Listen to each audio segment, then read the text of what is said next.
Hi there. I want to talk today about probiotics and specifically sauerkraut. Sauerkraut is a really easy thing to make, and I'm going to give you a quick, easy explanation on how to do it. It's so simple. If I can do it, anyone can do it.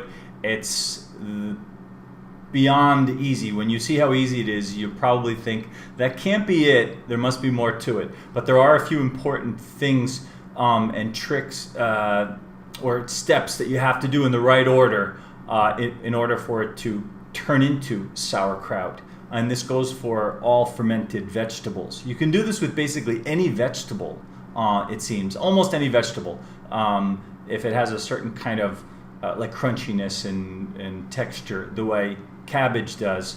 And one of the good things about sauerkraut is, relatively speaking, it's a mild flavor compared to kimchi, which is also great for probiotics, but kimchi is so strong and hot and spicy, you have to like that flavor, although they do make some milder versions. So I wanted to just bring this up because probiotics is such a big thing nowadays, and you may have spent a lot of money on probiotic pills. I have tried different ones in the past. Probiotics, especially the good ones, can be so expensive, and it's not really necessary, because they will even say like how many billions of certain units per pill they guarantee at time of packing. So they can't even guarantee how many you'll receive by the time it gets to your house. But when you make your own probiotics with vegetables in your own house, in your own kitchen, they're going to be loaded with probiotics. And just in a few tablespoons, like one serving, you're going to receive as many probiotics as you would receive in an entire bottle of a whole bottle of expensive probiotics. And you can't overdose on them. Your body will just assimilate them. It won't hurt them. It won't hurt you. So probiotics, and in a future video soon after this one, I want to make another video on prebiotics. I had heard of prebiotics in the past, but I never knew how important they are. And prebiotics are very different because probiotics have a hard time getting through our system completely intact and making their way down to our intestines and our gut, where they need to be, that's where they create all the benefits for us. Especially the ones that you buy, a lot of them die on the way there because of acids in our stomach and bile and stuff like this. But prebiotics, which are completely different, they feed the probiotics. And they're called prebiotics, and they're just a few different. I don't know what to call them. They come from plants. There's all different ones. Some of them are grains, and they are sold all over the internet, all over, in a lot of health food stores. But prebiotics, they make it through the whole system. They are not affected by stomach acid or heat or cold. They survive all the way down there. And but I'll talk about them in a later video. So the probiotics in sauerkraut are abundant. They're wonderful. It's great. You can eat a little bit of sauerkraut every day. So let me tell you how to make it.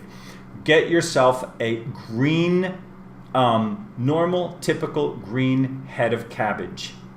You only want one about this big. But before you do that, actually, this isn't an absolute prerequisite, but I recommend, if you don't have it, you should get a glass container about maybe liter and a half to 2 liters big, or a quart about this big. I don't even know how to say measurements like that anymore. I've been living out of the country so long and using liters. So anyway, but it's about this big. You can make it even bigger and just make an even bigger batch of coleslaw or whatever kind of fermented vegetable you want to make. But the best is a glass container that is completely cylindrical and flat, straight on the sides. You don't want one you don't want a jar with curviness to it. They're harder to clean, and they don't work as well. you want one as straight as possible with just a flat screw-on lid if you can get it, or a lid that kind of has like kind of rubbery suction things that force it down onto it. But it's better if it screws on, or if it has the clamps like those mason jars. Those are good too if you can get a big enough mason jar, or you could use a few and split up the batch. But one big jar like that. Then you get yourself one.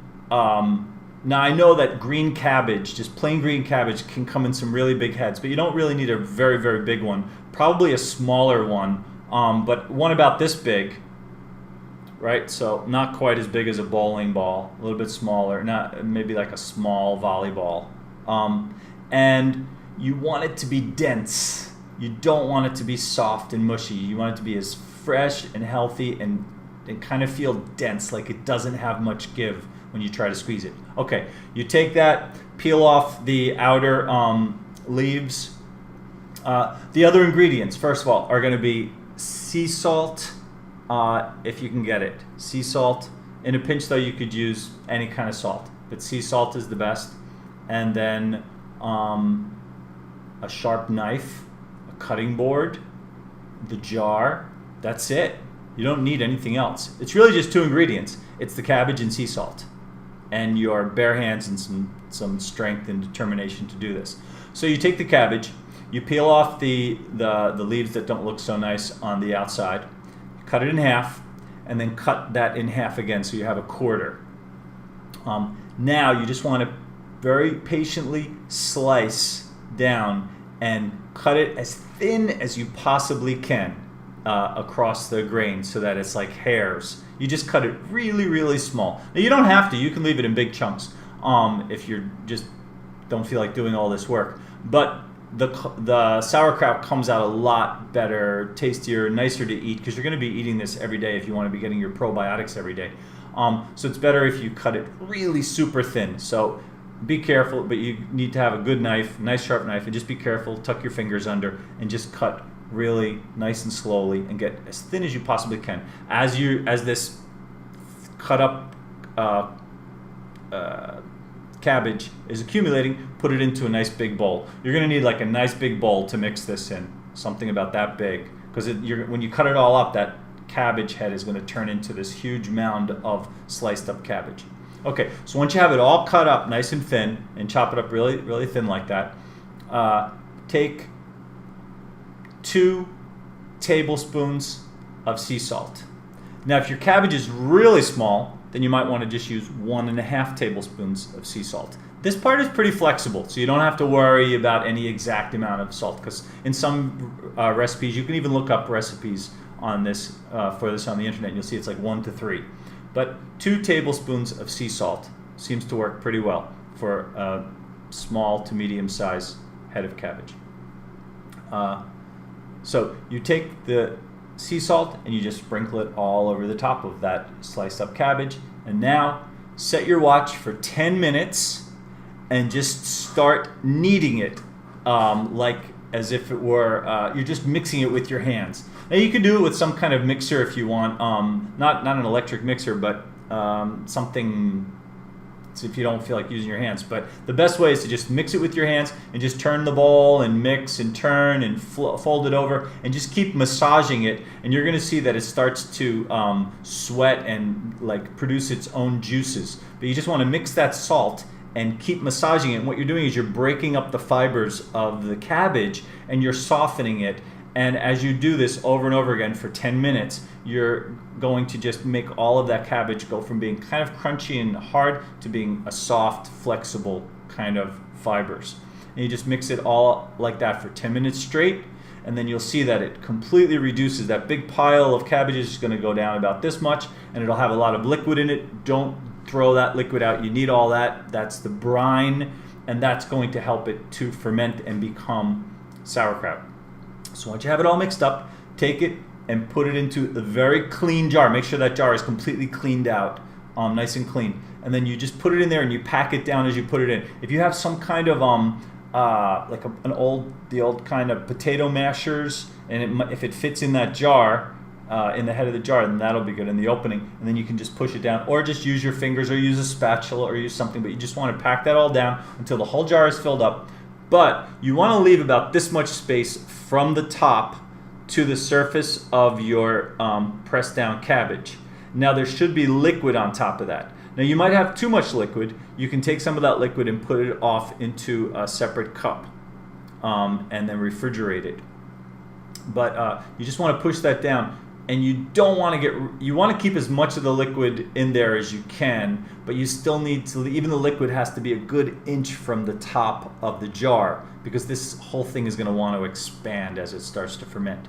So you push that down, you have the liquid on top. So now, one of the key things in getting the vegetables to ferment is that the vegetable most of it, like 98% of it, needs to stay below the level of the liquid. You can't have the cabbage coming out and the liquid level being down here. It'll rot, and it just won't come out right. It needs to be under the level of the liquid, because this keeps it, it produces lactic acid, the fermentation process, and the lactic acid is what preserves the vegetable. Why they've used this for hundreds, maybe thousands of years with their vegetables, and when they didn't even have refrigeration, they would use this to have these fermented vegetables. That's why they made fermented vegetables originally. It was a way to preserve their vegetables and have them and have access to them later during the months when vegetables weren't growing anymore. So you just push it down, make sure that the vegetable stays below the level of the liquid. So what I do is, and there's lots of different ways, you can even online, you can buy different things to put on the surface of the cabbage to keep it down. There are these ceramic semicircular things that you can put in there, and they'll sit on top. Or maybe you'll find something in one of your kitchen drawers that's stainless steel or ceramic and clean enough, and you feel good enough that you could put it in there. Just be cognizant of the fact that it's, if it's reacting with the liquids, you don't want it to ruin the flavor, or if it's wooden, you want to get, or plastic even. It's nice to do things with just glass. That's why I say put it in a glass jar, not a plastic jar, because it is fermenting.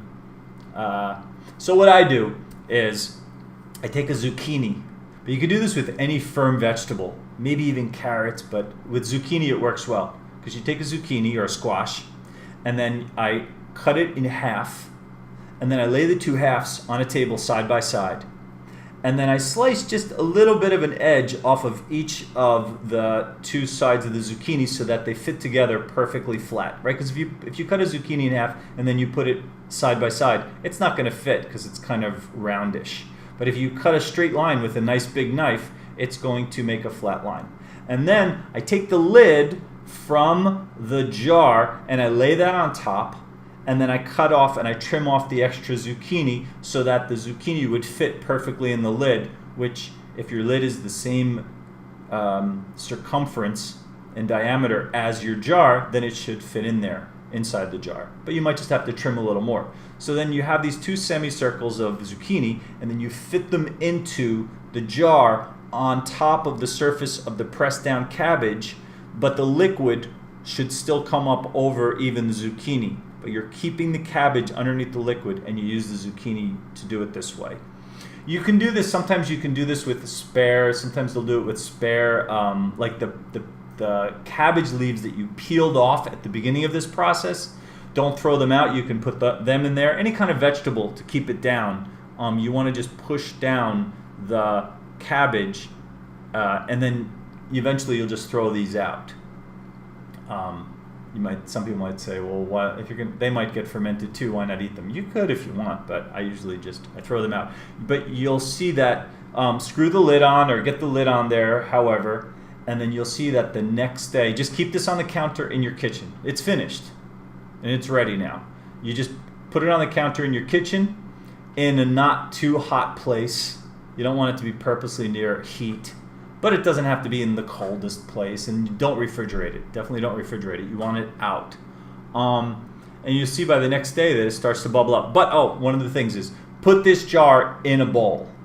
Put this jar in a bowl or a plate, or something, because it could and probably will spill over, because you're going to see that all the cabbage starts to bubble up, and even the liquid, it seems to increase, and it'll just spill over out of the jar, unless it seems like I never calculate it right. It always spills over a little bit the first night.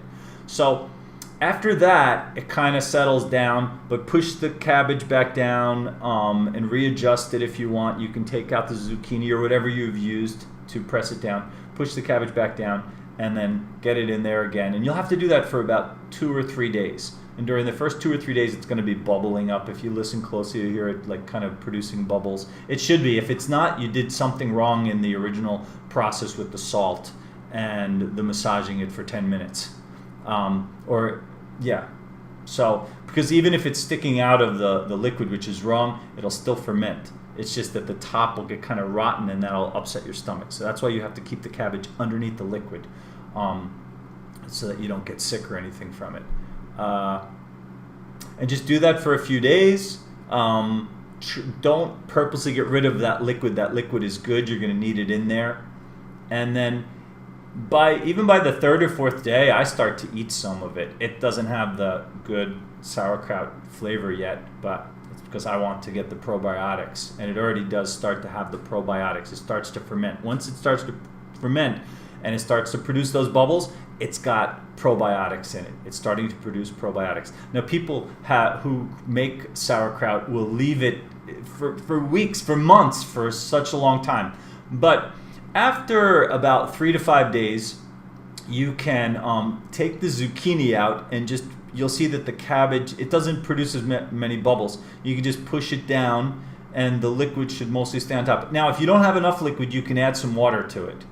Maybe a little bit of salt water. Don't make it very, very salty, but just a little bit of salt to some water in a dish, and then add that in there, or just some plain water. But that'll dilute your brine that's already in your sauerkraut. So you can add that to it just to make sure that the level of the water stays above the sauerkraut. After 3 to 5 days, it's up to you. Put it in the refrigerator, and it'll continue to ferment slowly, but now at a much slower rate. The flavor will continue to get better, but usually I eat it all before it gets to the point where it would have a great flavor.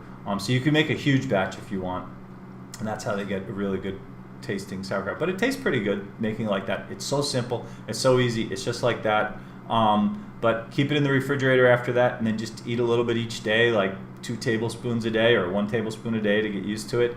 And you can have it the way you have anything else, but don't cook it.